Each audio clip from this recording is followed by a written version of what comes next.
This is the continuing story of Peyton Place.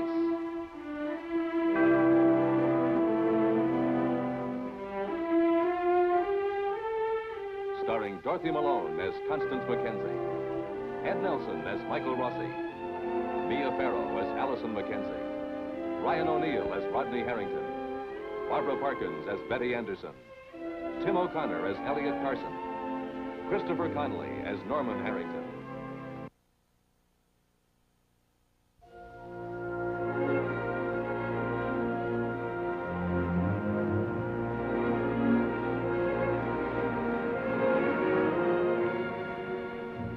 In the heat of a bitter argument, Betty Anderson has walked out on her new marriage.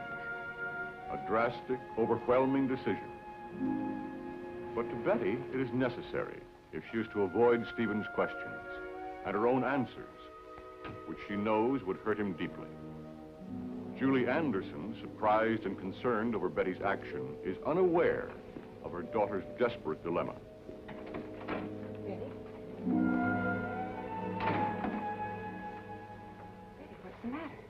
Stephen and I had a fight. I thought I'd stay here tonight if it's all right. Well, of course it's all right, but Mother, I am very tired, and if you don't mind, what I'd really like to do is go to my room. And we can talk tomorrow. Look, I do mind. Please. What happened? I told you we had a fight. So you had a fight. Probably wasn't your first, and it certainly won't be your last.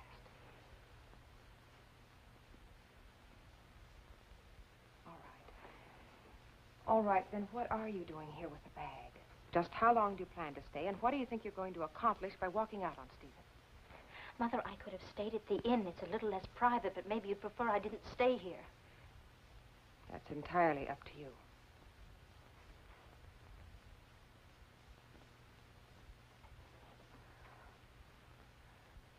We've had several arguments since we've been married.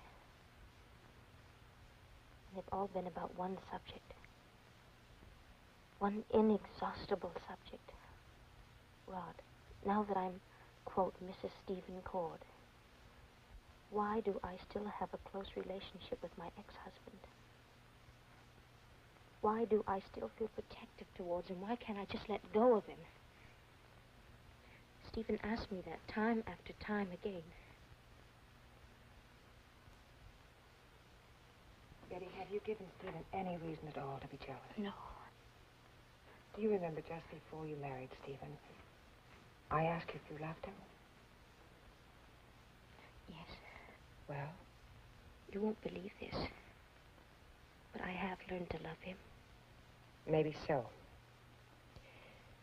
Do you have a rather strange way of putting it, like we're just sitting here talking like we've done 1,000 times when you told me you had a new boyfriend from the school dance? Why isn't it enough? Why isn't it enough to know that you love someone?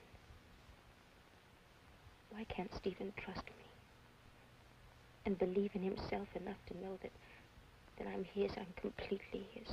Completely? Yes. What about that part of you that still loves Rod?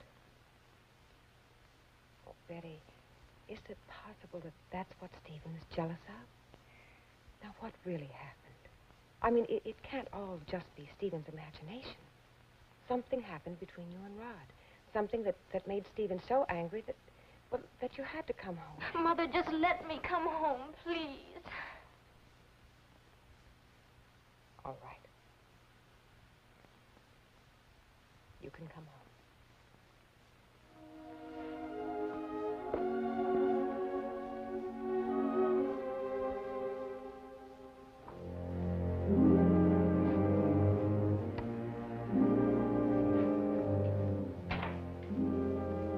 Betty?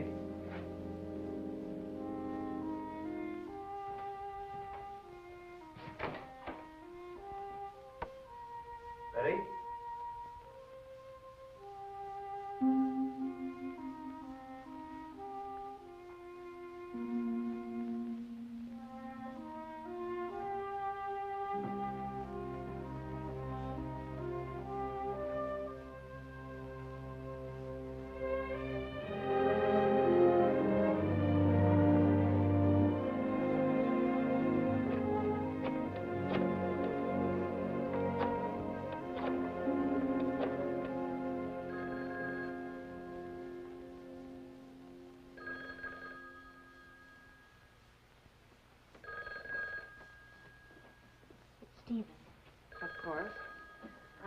going to talk to him. Mother, answer it. I can't stand that ringing.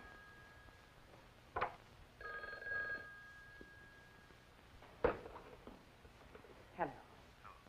Julie? Betty's there, isn't she? Yes, Stephen, she's here. Just a minute. No. He's waiting to talk to you. No.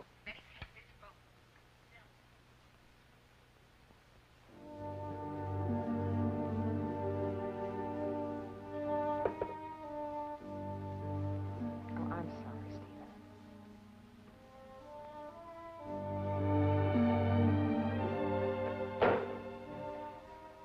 I can't, Mother. I just can't. I do love him, but I just can't talk to him now. Even if it means losing him.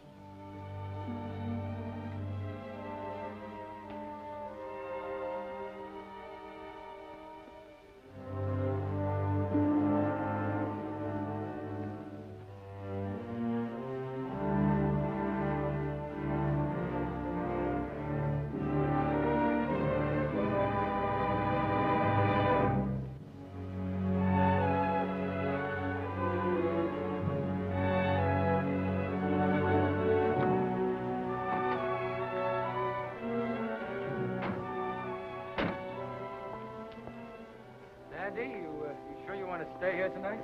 Oh, sure, Mr. Carson. You think it's safe? I hope so.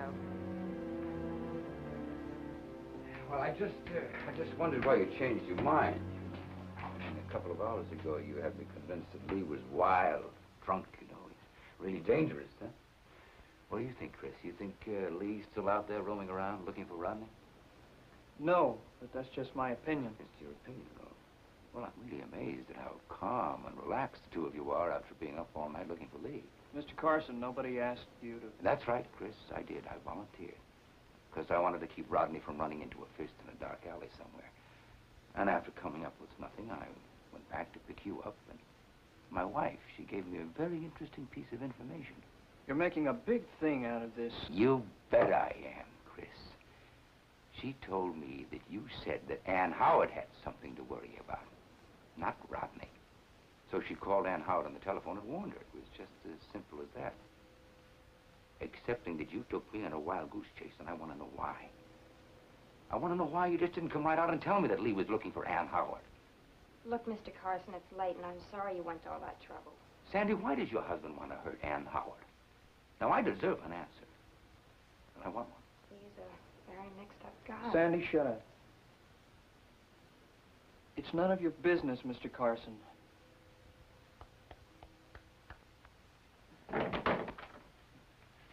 Now, that's the way I like to hear you talk, little brother. Where have you been? Climb off me, will you? He needs your help. I don't. Where have you been, Lee? Are you writing an article for your newspaper? We've been looking all over for you. Why? You run into Rodney tonight? Rodney Harrington, boy industrialist. I wish I had. I would have bought him a think drink. He fired me. So I treated myself to a little celebration. Do you see Ann Howard? He's not going to bother anybody, Mr. Carson. We can take care of him. No. No, that's not it, little brother. It's none of your business, mister. That's it. Come on, let's go inside. You know something, Lee? You really lucked out tonight. I'm sorry, Mr. Carson. I know, Sandy. So am I. So am I. Why don't you go give him a kiss goodbye so he doesn't give you a bad write-up in his newspaper?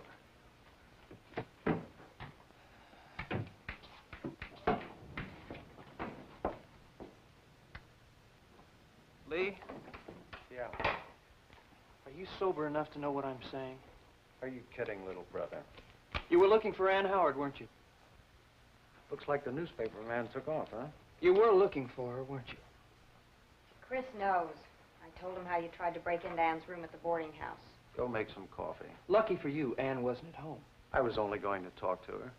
If she had been home, you would have done a lot more than just talk to her, and you know it. What do you know? She knows enough, Lee. We both know enough. What are you talking about?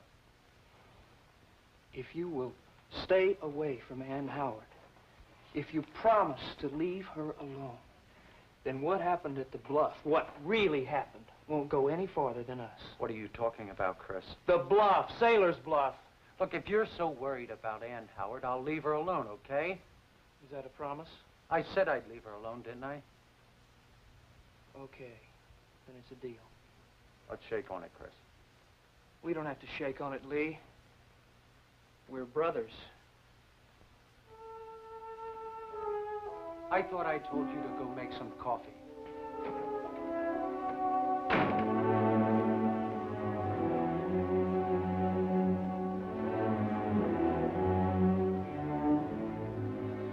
Well, thanks for calling.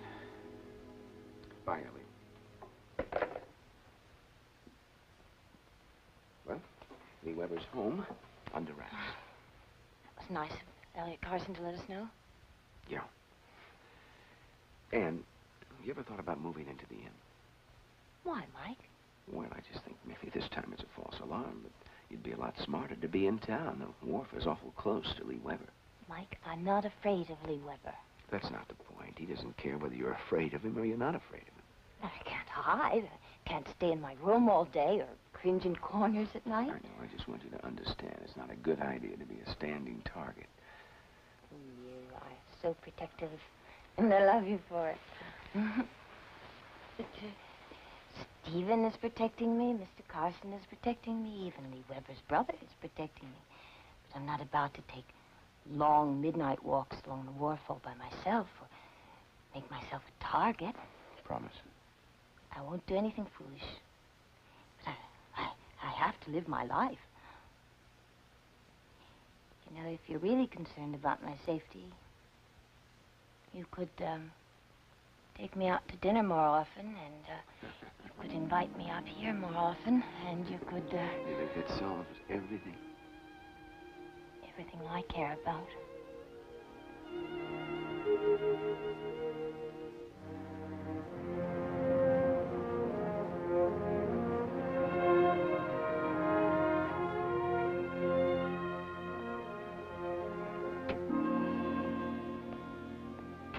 Kipling.